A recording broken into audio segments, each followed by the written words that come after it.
eu estava vendo a gravação do debate entre o Benê Barbosa, um professor da Universidade Federal de Pernambuco, que estava defendendo o desarmamento civil. O sujeito ele ultrapassou a burrice, ele entrou já realmente na doença mental. O que é para fazer com o sujeito desse?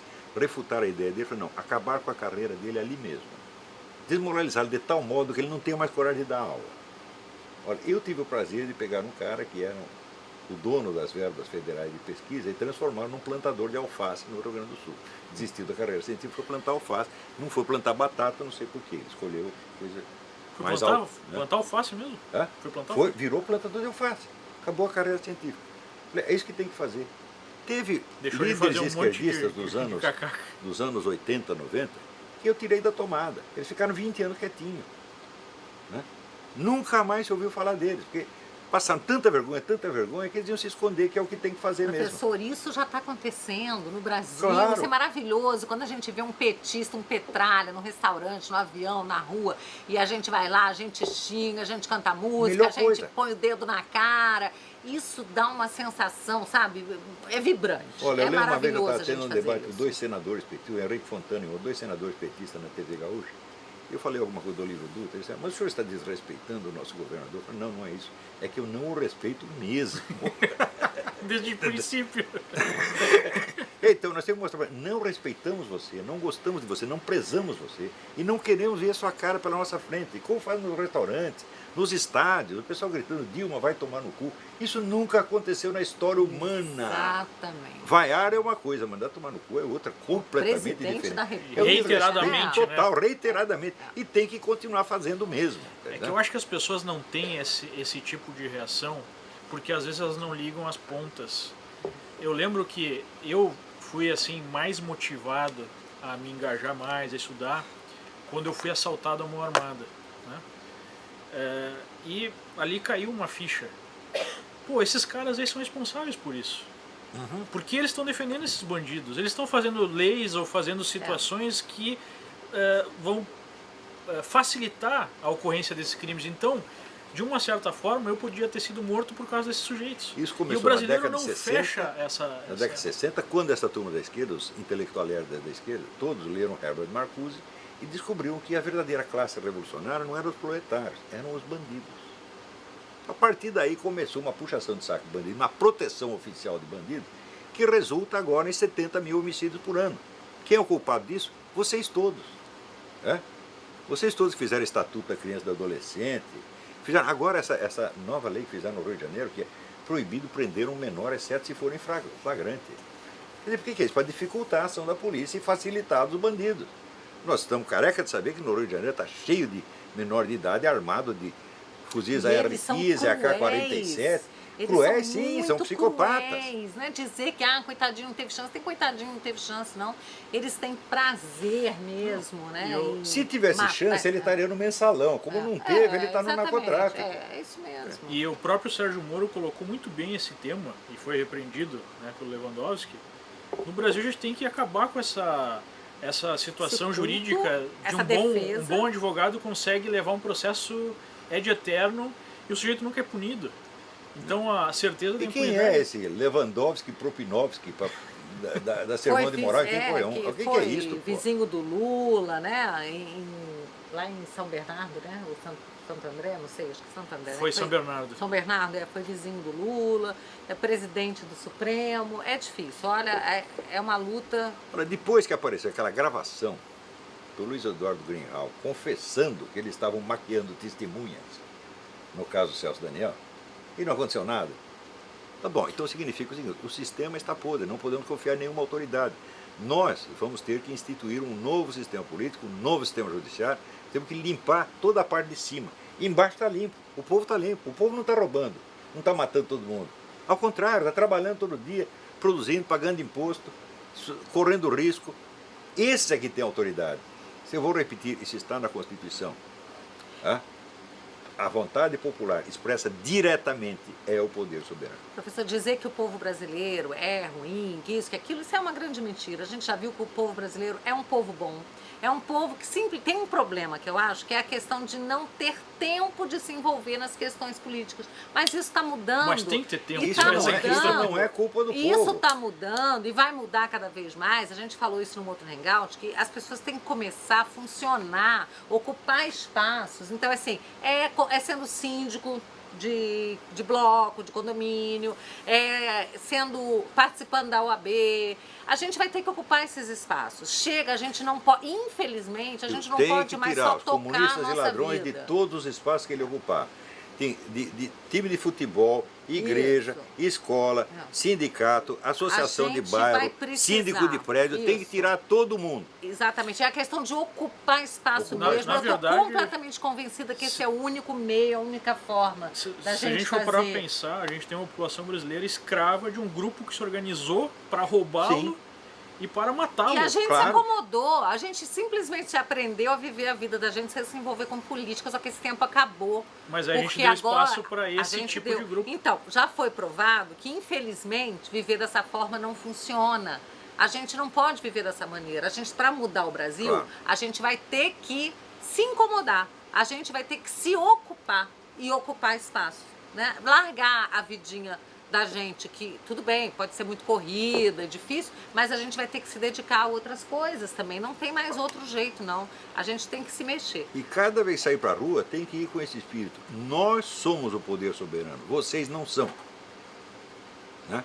Como nós temos a força, vocês não têm nada. E se a gente não sai da cadeira... Se o PT tivesse uma força armada na mão, como tem os comunistas tiveram em outros países, eles já teriam matado milhões de pessoas. É verdade. Graças a Deus eles não têm. As Forças Armadas não estão do lado deles. Não estão contra, mas também não estão do lado. E se eles mandarem as Forças Armadas sair fuzilando o povo, as Forças Armadas não vão. Não vão fazer isso, né? As polícias militares também não vão. Talvez isso seja o que tenha salvado o Brasil de um desastre ainda maior. Mas, claro, eles não conseguiram criar a Força Armada. Isso é a coisa melhor. Sinal de que Deus está do nosso lado. Estão querendo, né, com esse decreto aí, que eles querem mudar agora o currículo das escolas, dos colégios militares, colocar... querem se infiltrar lá dentro também, mas não vão conseguir também, porque isso aí já estão alterando, parece. O senhor diria que o PT talvez tenha perdido o timing do movimento revolucionário, no sentido de ter criado o caos, mas não está pronta a revolução para tomar de fato o poder e ter os meios de tomar? Sim, em parte foi um problema de timing, mas o problema principal foi a mistura que eles fizeram das teorias do Raimundo Fauro com a estratégia do Antônio Gramsci. Então, o Raimundo Fauro descrevia o processo da Revolução Brasileira como uma luta de classe sui generis, que não era voltada contra os empresários, contra os donos da propriedade privada, mas contra os donos do Estado, o que ele chamava o estamento burocrático. Os caras leram isso, ficaram entusiasmados, o próprio Raimundo Fauro ajudou a fundar o PT, e eles queriam promover esta revolução, mas ao mesmo tempo eles estavam aplicando a estratégia do Antônio Gramsci, que é de ocupação de espaços. Então eles ocuparam o Estado inteiro, ocuparam o establishment inteiro, eles viraram o estamento burocrático. Eu acho que esse foi o erro desastroso do PT. Fala, essas duas coisas, se você vai fazer a revolução do Fauro, você não pode fazê-la pelos métodos do Antônio Gramsci. Se eu tivesse lá, se eles me pagassem dinheiro, eu teria explicado isso a eles 30 anos atrás e eles teriam evitado o vexame. Mas agora é tarde. Então eles viraram o estamento burocrático, eles viraram o telhado de vidro. Agora não tem mais volta. Talvez até pela própria fome, né, de dinheiro, de boa vida. Não, a pressa que eles tinham de ter na mão o poder e os recursos para poder socorrer o movimento comunista latino-americano, que estava afundando, estava acabando. Você vê que no 15º aniversário do Foro de São Paulo, em 2005, as Farc enviaram uma carta comovida ao PT, agradecendo por ter salvado o movimento comunista da extinção. Essa era a missão deles, missão contraída perante outros governos, perante Fidel Castro, perante todos os regimes comunistas, os partidos comunistas da América Latina. Essa era a missão do PT e o PT cumpriu. E nesse caso, o Lula já confessou, claro, tem vídeo, né, falando isso. No discurso dele desse mesmo ano, 2005, discurso dele no aniversário do Foro de São Paulo, ele confessa que fazia isso. Foi no mesmo discurso que ele confessou e colocaram o Chaves lá na Então daí foi a pressa, quer dizer, o pessoal latino-americano empurrando. Ô Lula, não precisa de dinheiro, vai lá, monta um esquema aí. Ele montou. O esquema do BNDES. Entendeu?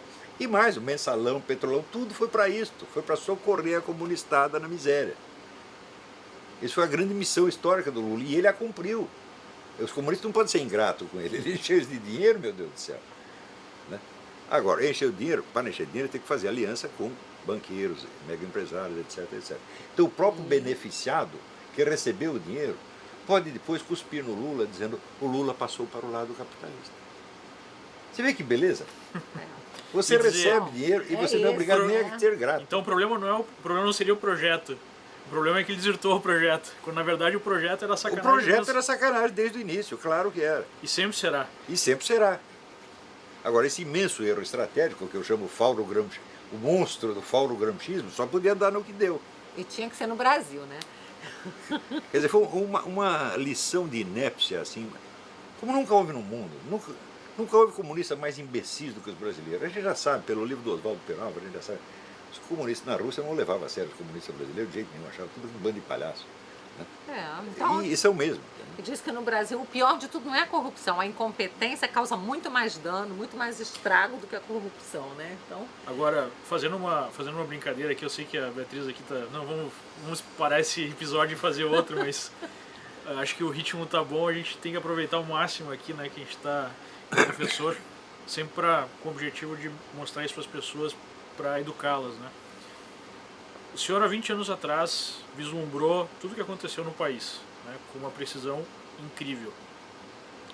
O senhor consegue vislumbrar como é que vai estar o Brasil daqui a 20 anos? Agora eu não consigo mais. Nem tento. Porque as coisas se precipitaram, você tem tantas variáveis em jogo, no momento que qualquer coisa pode acontecer, e aí depende também de um cenário internacional que também está mudando e tem milhões de coisas inéditas, imprevistas acontecendo. Vocês viram, essa semana mesmo, o Vladimir Putin liberou a posse de armas na Rússia. Pela primeira vez. A Rússia tem uma das mais altas taxas de criminalidade no mundo. Ele falou, como é que eu vou consertar isso? Vou armar a população. Isso pode mudar totalmente o curso das coisas. Não é isso? O Putin, quando aparece agora com essas conversas conservadoras, cristãs, ele está ganhando, conquistando corações e mentes em todo lugar por um negócio que é evidentemente uma fraude. Até a direita americana, né? Claro, até a direita americana cai nessa. Tanta coisa acontecendo aí que escapa. Nós vamos precisar de mais algum tempo para começar a ver se algumas linhas de força, né, mais compreensíveis aparecem. Quando aparece um Papa com um discurso, né, do Leonardo Boff, eu digo, meu Deus, ninguém contava com isso. Aconteceu, está acontecendo. Como vamos julgar tudo isso? Só podia ser argentino, né? Claro. Qual será o impacto dessas coisas no Brasil? O Brasil é muito inerme perante a influência estrangeira. Você vê, no Brasil, todo sujeito que abre a boca, ele geralmente é representante de uma corrente estrangeira. Eles não são capazes de produzir ideias. Então só copia o que os mestres mandaram. Em parte, a esquerda brasileira afundou porque a esquerda internacional perdeu força intelectual. Nos últimos 30 anos foi um negócio assombroso. Todo mundo largou, virou as costas, virou casaca. Né? Então, vamos dizer, a intelectualidade esquerdista no mundo, marxista no mundo, acabou. Sobrou esse Piketty, sobrou o David Harvey, mais 2 ou 3. Só na USP sobrevive. Né? Só sobrevive na USP. Então, tudo isso está mudando muito rapidamente e nós vamos esperar mais um pouco para ver as linhas de força. Olha, essas coisas que eu acertei, eu expliquei os métodos que eu uso numa apostila chamada Problemas de Método nas Ciências Humanas. Eu estou fazendo exatamente de acordo com a fórmula que eu mesmo criei. E tem funcionado. Então, isso é uma apostila, não é um livro. Não é uma apostila, apenas. E tem, vamos dizer, o curso de filosofia política que eu dei no Paraná, 2 vezes. Está tudo gravado, transcrito. Então, eu estou aplicando na análise das coisas da semana o que eu ensinei ali. E tem funcionado. Então, eu digo, olha, existe ciência política com um nível de previsão altíssimo. Né? Mas você precisa entender como é que funcionam certas coisas. E você precisa ter, primeiro, um arcabouço teórico viável. Seria mais ou menos aquela obra do Isaac Asimov, a psicohistória, da trilogia Fundação. Né? Que eu não li. Que é uma história, uma ficção científica, obviamente, que é um professor, né? Lembra muito o senhor, inclusive, um professor que identificou que o Império Galáctico, né, no futuro distante, estava caindo, e ele identificou que através da psicohistória era possível entender o que iria acontecer e que existia uma forma de diminuir a distância entre 2 ciclos, né? É muito baseado na história do Império Romano, né, enfim, da queda do Império, que sempre é seguida por caos, muito sofrimento, e depois um novo Império, né? E a psicohistória seria exatamente o uso de informações do entendimento da história passada para traçar o que vai acontecer no futuro, sempre com possibilidades, nunca com certezas, né? É muito interessante agora que o senhor falou. Agora eu vou ter que ler, agora fiquei curioso. Acho que o senhor vai gostar muito.